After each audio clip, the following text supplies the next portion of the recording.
Bom, coisas desse mundo moderno. Eu estava gravando a aula e infelizmente entrou uma ligação. Eu fui desligar e acabei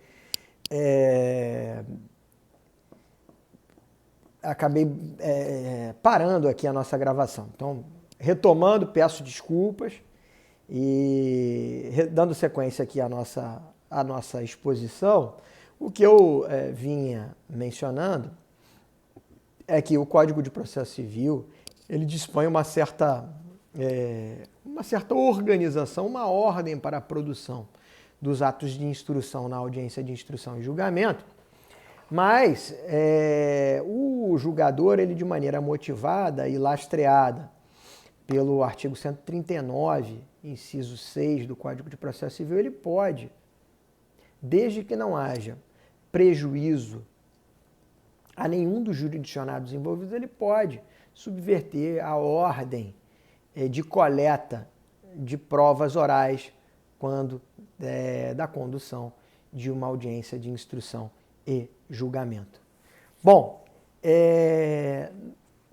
concluída a fase instrutória ou a coleta de provas orais dentro da audiência de instrução e julgamento, existe um momento posterior à instrução, que é uma espécie de fechamento do procedimento comum.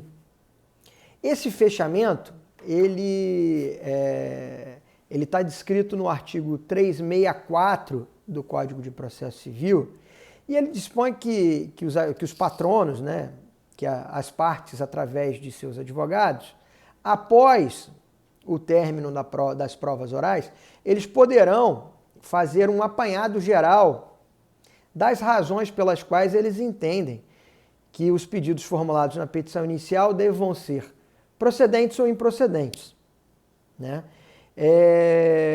Isso está previsto no 364 como debates orais. Durante muito tempo, e a minha experiência prática na realização de audiências de instrução e julgamento, eu sempre entendi por bem em tentar fazer com que esse momento fosse um momento oral, porque é um momento que nós, advogados, temos de convencimento direto do magistrado. Mas a praxe é que esse ato oral, de debate oral, seja convertido em memoriais. Normalmente os advogados acabam pedindo prazo para a apresentação de razões escritas, que seria um memorial, né, em contraposição àqueles debates orais, às alegações orais, né, nada mais são do que alegações finais, né, debates orais, por óbvio, produzidos de maneira oral na audiência de instrução e julgamento, e os memoriais não. A audiência de instrução e julgamento ela é encerrada e o magistrado ele concede prazo para que as partes se manifestem em memoriais, escritos, por óbvio, para que aí, após esse fechamento de razões fático-jurídicas que as partes entendem e jurisdicionados interessados entendem que sejam relevantes para a formação do convencimento do magistrado, o magistrado, aí sim, ele profere o seu julgamento. Então, a audiência de instrução e julgamento, ela só estará apta à fase de julgamento na audiência quando as partes e o magistrado, as partes pugnarem e o magistrado determinar que as alegações finais sejam produzidas em audiência através do que se convencionou chamar de debates orais. Então, estabelece um prazo para que o advogado autor se manifeste oralmente, normalmente de 10 a 15 minutos, e aí, na sequência, abre-se o mesmo prazo igual, para que o advogado do réu também se manifeste. E aí, então, após essa manifestação oral, o juiz poderá ou não proferir seu julgamento. Ou então, ele concluirá a audiência de instrução e julgamento, determinando que os autos sejam remetidos à conclusão para prolação de sentença.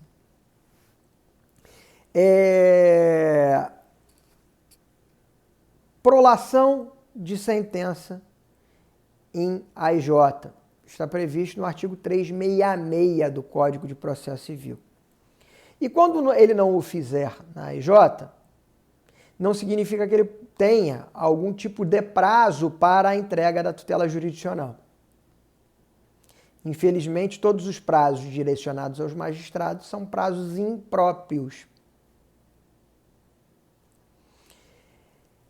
A audiência de instrução e julgamento ela também poderá ser convertida em diligência. Lembrem que eu mencionei aos senhores da possibilidade de um meio típico de prova de inspeção judicial. Então, o juiz, após a coleta de depoimento pessoal ou de prova testemunhal, ele pode entender necessário para a formação do seu convencimento motivado a produção de uma determinada diligência, que no exemplo que eu estou trazendo aos senhores seria a realização de uma inspeção judicial. A audiência de instrução e julgamento ela pode ser adiada. As hipóteses de adiamento da audiência de instrução e julgamento, elas estão previstas no artigo 362 do Código de Processo Civil. São hipóteses de adiamento da AIJ a convenção entre as partes. As partes podem efetuar um requerimento de retirada de pauta do caso, para que a audiência de instrução e julgamento não ocorra conforme o determinado pelo magistrado. Isso é muito comum quando as partes iniciam tratativa de acordo e que elas precisam de um prazo maior para apuração de informações ou rodadas de negociações. Então, os advogados acabam atravessando, para usar um jargão extremamente popular, uma petição conjunta pedindo o adiamento da audiência de instrução e julgamento. E hipótese de adiamento da AIJ, se não puder comparecer por motivo justificado qualquer pessoa que deva necessariamente participar, o impedimento deverá ser comprovado até a abertura da audiência. E não sendo, se não houver um justo motivo, e esse justo motivo tiver sido demonstrado ao magistrado ou levado ao conhecimento do magistrado, a audiência acabará acontecendo. Agora, se esse justo motivo para não comparecimento for noticiado, até o início da audiência, o magistrado não poderá iniciar a audiência de instrução e julgamento e determinará seu adiamento. Como exemplo, uma testemunha que tem um outro compromisso já agendado. A própria parte que tem uma viagem já ajustada, ou até o próprio patrono, né, o advogado que tem o mesmo compromisso nessa mesmo horário e data e não possa se fazer presente à audiência de instrução e julgamento. Uma terceira hipótese de adiamento está na impossibilidade de início da audiência de instrução e julgamento em até 30 minutos a data designada pelo magistrado. Então, ocorreu algum tipo de atraso, o magistrado se atrasou, houve algum tipo de problema no foro, algum tipo de problema na serventia, e a audiência ela não pôde ser realizada, aguarda-se ali por 30 minutos e não sendo possível a realização em até 30 minutos do momento da data e do horário em que ela foi designada, o juiz necessariamente deverá adiá-la para uma outra oportunidade, até porque os jurisdicionados, o próprio magistrado, os advogados, eles têm outros compromissos, né? Então, se há um atraso, né, atraso muito deliberado e sem uma justificativa plausível ou sem uma previsão de restabelecimento das condições para que essa audiência ocorra, o juiz deverá necessariamente efetuar ou decidir pelo adiamento da AIJ.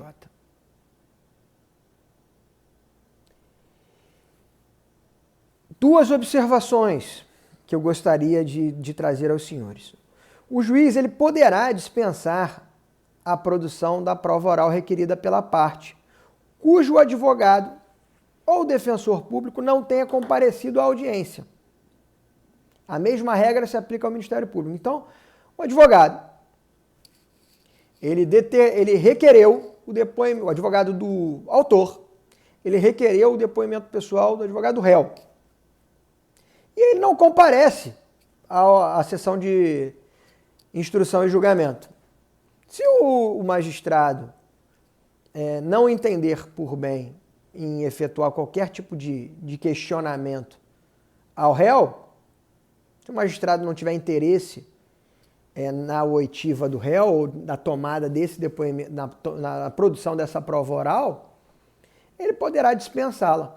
Ele não necessariamente terá que adiar a audiência, não. Longe disso. Salvo se o advogado apresentar até o início da audiência as razões pelas quais está impedido de comparecer. Segunda observação. Quem der causa a esse adiamento responderá por despesas processuais, pelos danos processuais gerados pelo agendamento de um ato infrutífero. Então, para que evitemos chicana processual, ou seja, o advogado efetue o requerimento da produção de um ato desnecessário, e aí, por ser desnecessário, ele não vai, ou melhor, o seu cliente fica responsável pelo ressarcimento desses danos processuais e das despesas inerentes à preparação do Poder Judiciário e dos jurisdicionados envolvidos para a prática de um determinado ato que seria frustrado por uma atitude deliberada de sua parte, no sentido de atravancar a tramitação processual.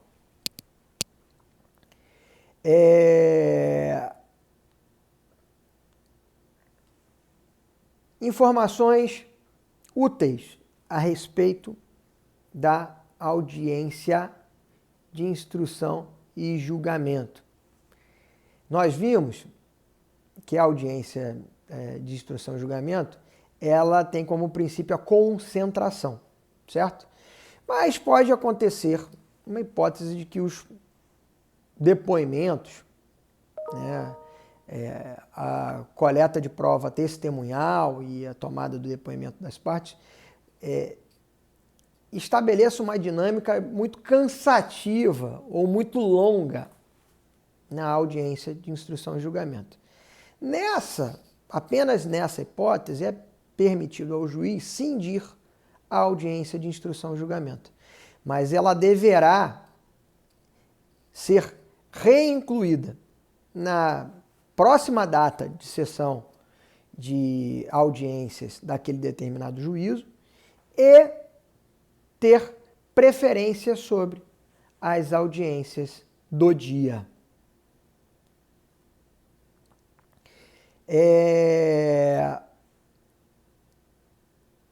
A audiência de instrução e julgamento, por óbvio que também ela tem que respeitar, além dos princípios da oralidade, da imediatidade, da concentração, da colaboração, ela tem que respeitar o princípio da publicidade. Os atos judiciais normalmente são públicos e as audiências de instrução e julgamento podem ser assistidas por quem assim desejar. Eu acredito que eu tenha me esquecido. Eu peço a quem estiver reduzindo a termo as minhas aulas para incluir a publicidade como um dos princípios da audiência de instrução e julgamento. Eu fiquei com a impressão de que eu não abordei isso. Tá? Então incluam lá atrás e agora, como essa observação adicional sobre a audiência de instrução e julgamento, eu gostaria de dizer a vocês que a audiência de instrução e julgamento ela é pública, ressalvada as situações previstas no artigo 189 e 368 do Código de Processo Civil.